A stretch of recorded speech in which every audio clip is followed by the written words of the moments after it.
ஒரு ஆண்டவராய இயேசு கிறிஸ்து நாமத்தினாலே உங்களுக்கு என் அன்பின் வாழ்த்துக்கள். ஆண்டவர் நம்ம ஊழியம் மூலயமா சிலவங்க சண்டை சச்சரவுலேருந்து எப்படி விடுதலை கொடுத்தாரு அப்படின்ட்டு இன்றைக்கி ஒரு 2-3 காரியத்தை பற்றி நம்ம பேச போகிறோம். ஆண்டவர் நிறையா எனக்கு நாங்கிட்ட சொல்ல என் சாட்சி எவ்வளோ சாட்சி. நான் நைட்டு நல்லா தூங்கிட்டு இருக்கேன். நைட்டு 2 மணி இருக்கும். லூக்கா 7ன்னு இப்படி ஒரு சத்தம் வந்துச்சு. பார்த்தா அதில் நிறையா ஆண்டவர் நிறைய நல்ல நல்ல காரியங்கள்லாம் செய்கிறாருல. அதே மாதிரி அடியேன் மூலமாக எங்கள் ஆஃபீஸில் ஒரு நண்பர் கூட வேலை பார்க்குறவர் தான். அவர் ரொம்ப இருந்து அப்புறம் ஆண்டவர் ஏற்று கொடுத்து அவங்க ஹஸ்பண்ட் ஒய்ஃப் 2 பேருமே ஆலயத்துக்கு போக ஆரம்பிச்சிருக்காங்க. ஆலயத்துக்கு போயிட்டுருக்காங்க. ஒருத்தர் நாங்கள் பழகிட்டு இருக்கும்போது வீட்டுக்கு வரோம் அப்படின்னு சொல்லி அந்த நண்பர் கூப்பிட்டாரு. நான் வீட்டுக்கு போனேன். அன்றைக்கி பார்த்தா அவர் இல்லை. அவர் மனைவி இன்னொரு சகோதரி இருந்தாங்க. வாங்கண்ணா அப்படின்னு சொல்லி காஃபி போட்டு கொடுத்துச்சு. சாப்பிட்டேன். சரிம்மா நான் வந்துட்டு போனேன்னு சொல்லு, கிளம்புறேன் அப்படின்னா. என்ன ஜெபம் பண்ணிட்டு போங்கண்ணா அப்படின்ச்சு. நான் ஜெபிச்சுட்டு வீட்டுக்கு போட்டேன். வீட்டுக்கு போய் நைட்டு அப்படி தூங்குகிறேன். ஒரு எங்கள் வீடு கேட்டு கொஞ்சம் அதிக இடம். அப்போ ஒரு உருவம் அப்படியே எரிஞ்சிக்கிட்டே ஒரு உருவம் அப்படியே வருது. என் பக்கத்தில் வர முடியாமல் எங்கள் மாடிக்கு போயிடுச்சு மேலே. இந்த மாதிரி ஆண்டவர் எனக்கு அந்த கனவு காட்டினார் தரிசனம். இப்போ நான் மறுநாள் காலையில் போய் அவர்கிட்ட சொன்னேன், இப்படி உங்கள் வீட்டுக்கு வந்துட்டு ஜெபிச்சுட்டு போனோம், இந்த மாதிரி ஆண்டவர் காட்டினார் அப்படின்னு. நாங்கள் அப்படி பேசுகிறோம், இப்படி பேசுகிறோம், அந்நிய பாஷைலாம் பேசுகிறோம், எங்களுக்கு தெரியாம இல்லையா அப்படி இப்படின்னு சொல்லிட்டாப்புல. சரி விட்டு அப்புறம் விசாரிச்சா அந்த வீட்டில் ஒரு லேடி தீ கொளுத்தி செத்து போயிருக்காங்க. செத்து போய் இவங்க ஏற்கனவே ஒய்ஃபுக்கு ஆப்ரேஷன் ஒரே கொமைச்சல். ஜெபிச்சுட்டு வந்த பிறகு அவங்க வேறு வீடு மாறி போனாங்க. அதுக்கப்புறம் அவங்க வாழ்க்கையில் ஒரு பெரிய மாற்றம். நல்லா வீடு கட்டினாங்க. இந்த மாதிரி ஆண்டவர் அதுக்கப்புறம் பெரிய மாற்றத்தை ஏற்படுத்தினார். இன்னொரு வீடு எங்கள் வீட்டுக்கு பக்கத்து தெருவில் அவங்க டெய்லி அடிக்கடி ஒரே சண்டை சச்சரவு நடந்துக்கிட்டு இருக்கும். அவரும் நல்ல சிஎம்ஸில் ஒர்க் பண்ணுறாரு. அவங்க ஒய்ஃபும் நர்ஸு. அப்போ இப்படியே சண்டை டெய்லி அது நடக்கு. எல்லோரும் கூடி நின்று பார்ப்பாங்க. அந்த நான் ஒரு நாள் அந்த சண்டை நடந்தோடனே அந்த பொண்ணை வாமா அப்படின்னு கூப்பிட்டேன். வந்துச்சு, வீட்டுக்கு வந்து உட்காந்து பேசி உடனே அவங்க ஹஸ்பண்டும் வந்துட்டார். அப்போ இவன் இப்படி மாறி மாறி ஒருத்தருக்கு ஒருத்தர் குற்றம் சொல்கிறதுனால அது உங்களுக்கே தான் இது மல்லாக்கு படுத்து கிடந்து காய்ச்சி துப்புனா யார் மேலே விழும்? உங்கள் மேலே தானே விழும். அதெல்லாம் பண்ணாங்க அப்படின்னு சொல்லி அவங்கக்கிட்ட கொஞ்சம் புத்திமதி சொல்லி ஒரு சின்ன ஜெபம் பண்ணி அனுப்பிச்சி விட்டேன்.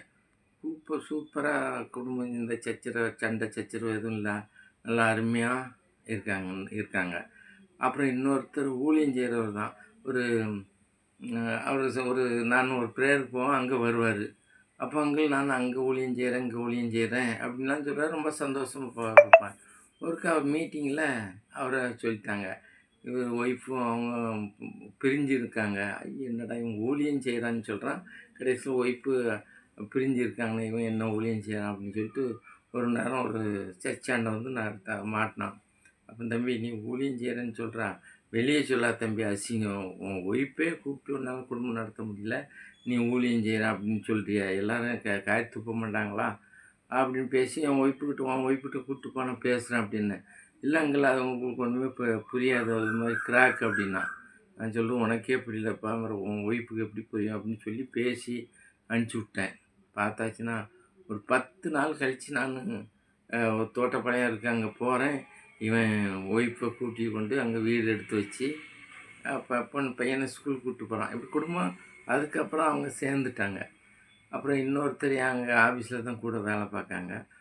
அவங்க வீட்டில் அடிக்கடி சண்டைன்ட்டு இப்படி தவுள் வரும், அடிக்கடி ஹஸ்பண்ட் ஒய்ஃபு சண்டையா அப்படின்ட்டு. அப்போ ஒரு முறை நான் இப்படி வண்டியில் போய்கிட்டு இருக்கேன். அவங்க ஒய்ஃபு அந்த பக்கம் ரோட்டில் அந்த பக்கம் கிராஸ் பண்ணுறதுக்காக நான் போய் பிரேக் பிடிச்சிட்டு என்னம்மா எப்படி இருக்கான்னு.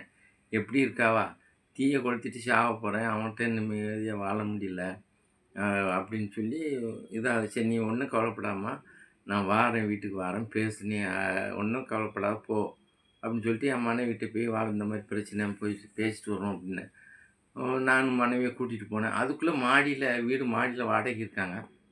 அதுக்குள்ளே அங்கே அடிப்படி உச்சி முடியை பிடிச்சி 2 ஃபைட் பண்ணி செய்கிட்டு கிடக்காங்க. நாங்கள் போனோன்னே அப்படியே அமைதியாகிட்டாங்க. அப்புறம் அவங்ககிட்ட 4 வார்த்தை பேசிட்டு ஜெபம் பண்ணிவிட்டு வந்துட்டோம். அப்புறம் பார்த்தா குடும்பம் குடும்பம் ரொம்ப ஏழ்மையா இருந்தாங்க. பையன்லாம் வேலைக்கு ரொம்ப கம்மியான சம்பளத்தில போயிருந்தாங்க.